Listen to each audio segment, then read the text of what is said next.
Here's the thing. Before I say my number 5, I just want to make sure. First of all, you guys, also the audience, are you guys sitting down? Correct. Making sure. Yes. I hope your heart rate's not elevated. It is not currently, but it might be depending on what you say. My number 5, I'm going to put Lord of the Rings. Fair enough. It's all the way down number 5. Okay. Okay, defend that. I was gonna say that one, Lord of the Rings. Initially, I like when I was doing my doing my list in pencil before we did it in pen. I was just like, okay, Lord of the Rings is number 1. Sure. And it makes sense. Lord of the Rings is like the godfather of fantasy. I think I don't think I've talked about it on this podcast. One of my favorite metaphors is from Terry Pratchett. Shout out to him. Yeah. Yep. His setting, maybe it's on my list, maybe it's not. But he said that Lord of the Rings is basically the Mount Fuji of fantasy. It's like, do you guys know the painting, The Great Wave? Yes. Yep. I got Mount Fuji in the back. Yes. Now, I wish I knew the painter's name. I'm sorry. I don't. He's a very famous Japanese painter. But that Great Wave is just the most popular in his series about Mount Fuji. And all of them, Mount Fuji's there. Sometimes it's really close. Sometimes it's really far away, like in the Great Wave. It's just in the distance. Yep. Sometimes you can't even see Mount Fuji, but that's because it's being painted from the perspective. From the top of, on Mount Fuji. Yep. Oh. Lord of the Rings is the same way with fantasy. There's a lot of people whose works are directly on Mount Fuji. They're basically built on Lord of the Rings. Sometimes people will intentionally distance themselves so they're not being seen as copies. Yep.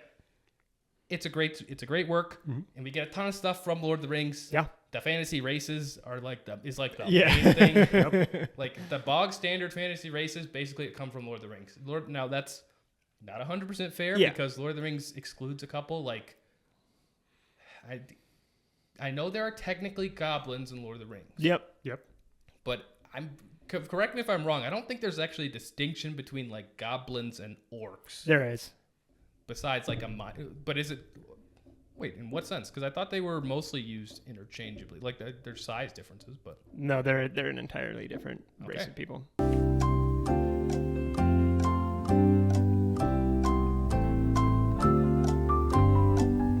wrong on that. Yeah, yeah, because I know goblins and orcs everywhere are considered very different. Yeah. Okay, no, but they are different. Okay, good. So basically all the fantasy races are covered outside of some of the ones that come up in like Warcraft. Yeah. Everyone has to say halfling because you can't say hobbit. You can't say hobbit.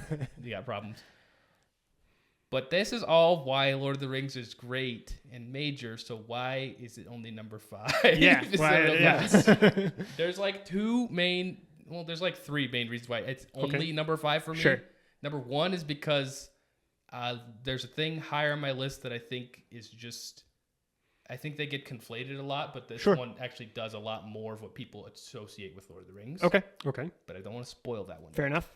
2, this might be a hot take. I think that Lord of the Rings culturally is carried by the movies, and that if there weren't for the movies, people actually wouldn't know very much about Lord of the Rings. It would be very much in the category of a lot of the other written works. And so in a lot of ways, I actually don't know how significant Lord of the Rings has been culturally outside of the fact that the movies brought us a lot of things that were huge like 20 years ago. Yeah.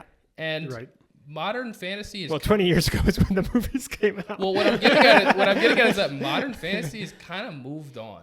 Yeah. It moved on writing-wise a long time ago, and then even in like film and games and stuff, it's kind of moved on. A lot of the stuff that used to be...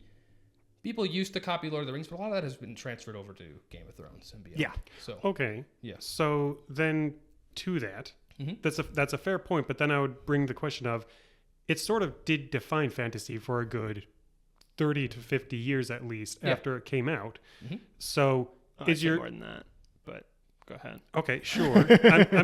I'm giving him the benefit of the doubt here. Yeah.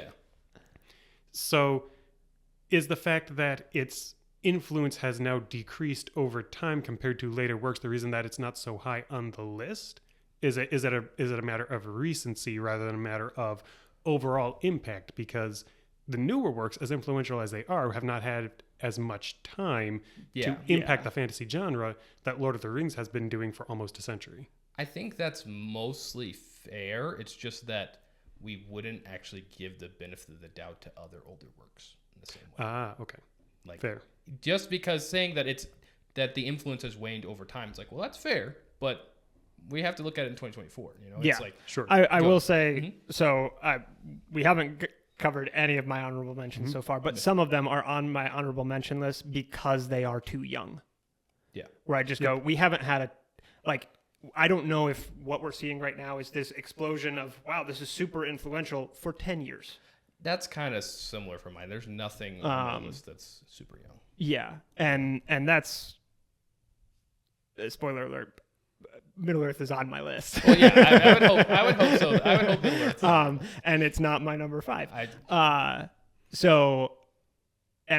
guess I'll just save what I'm going to say until we get to that. Yeah, we'll see. We'll see. The last point I would make is that I think that Middle Earth was extremely impactful on fantasy, but that in a lot of ways it was because fantasy was basically just Middle Earth. Yeah. Like the in the Mount Fuji painting metaphor, it's actually kind of in the distance now because that like standard style of fantasy is only a pillar. It's not even the core pillar anymore. In a lot of ways, we've kind of moved on from it. So it's not that it isn't impactful. It is. It's just that it's actually less. There are other things that are more impactful, I think, on the current genre of Fair enough, sure. Despite it on happiness list. On my personal enjoyment list. On my personal enjoyment list, it would be higher. Yeah. So do you have example of something that is perhaps slightly more influential than Middle Earth? So something that might be, I don't know, at a good number 4 on the tier list. A good number 4.